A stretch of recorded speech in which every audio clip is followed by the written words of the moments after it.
Good afternoon, church. Pastor Stump wishing everyone a happy Friday, here with another installment of my reflections on the Still Speaking Daily Devotional from the United Church of Christ, which I want to encourage you to subscribe to and read. I just have a few additional thoughts to what was written in today's daily devotional. I thought it was well written and worth paying attention to, even if you just focus on what the writer wrote. But here's a couple more additional points to think about. When I thought about the ostrich and this devotional and the scripture today, and connected to Job's life and just myself as a person in this world, I recognize that often we are afraid to use the gifts that God has given us. The ostrich will try to hide and put its neck and head along the ground, or as we say, bury its head in the sand, to be invisible to predators, when in reality it might just have the ability to flee, being the fastest two-legged animal on earth. But it instead chooses this other route, which is also a gift in itself. I'm quite certain ostriches can hide quite well. They cannot fly, though they have feathers and they have a little bit of wings. They can't fly. That is not something they have been gifted with. And leads me to our second point.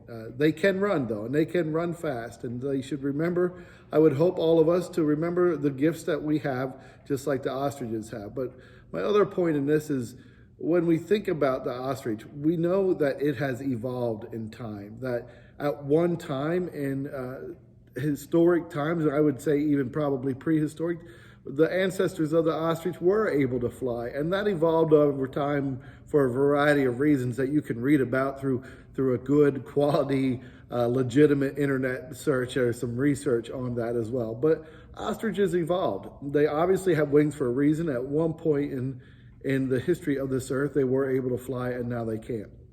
We evolve as well, and we have to recognize that we evolve, and that it's okay to evolve and transform ourselves. And to recognize that we've been transformed, that we're not the same people that we once were. We have different gifts as we grow wiser, and our bodies and our minds and our hearts change.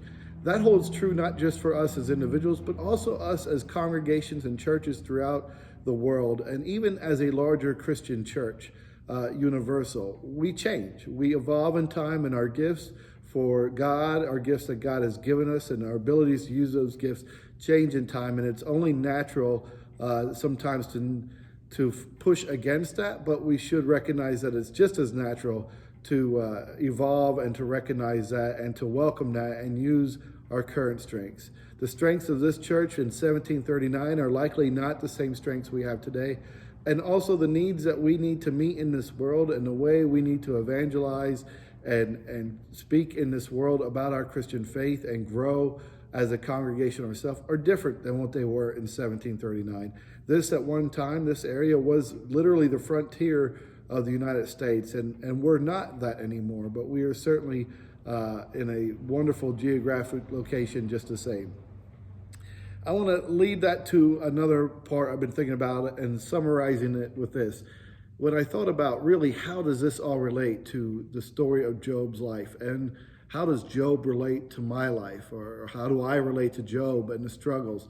And I have to be honest, I mean, Job went through quite a bit. As much as I've had some struggles in my life and I see them in other people's lives, I just can't compare to the story of Job. But what I can recognize, this is something that's been on my mind throughout this week for some other parts of my pastoral life, and that's something called the Serenity Prayer, which you've probably heard part of, at least in your life, where it starts out, Lord, please give me the serenity to accept the things I cannot change, the courage to change the things I can, and the wisdom to know the difference.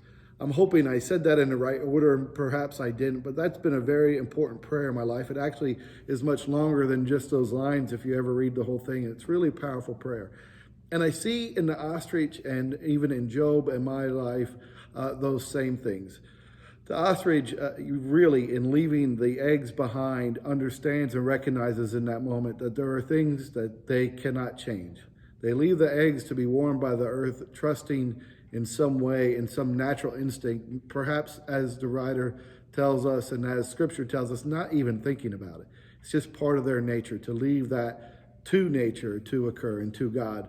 That those eggs may thrive and new life may burst forth from them, or they may not. They may be trampled on or eaten by other wild beasts. But the ostrich just instinctively has that serenity to accept the things that it cannot change, and the wisdom there to know that.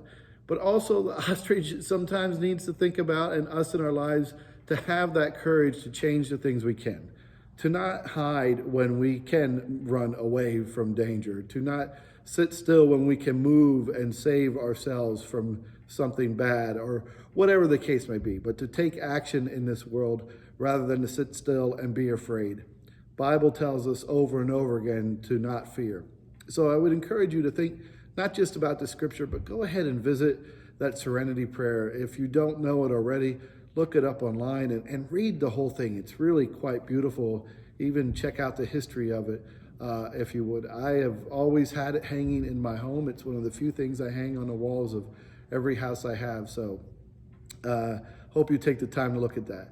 Hope you're doing well. Enjoy your weekend. Hopefully we'll be able to make another video tomorrow. If not, we'll see you just as soon after that as we can. Take care, church.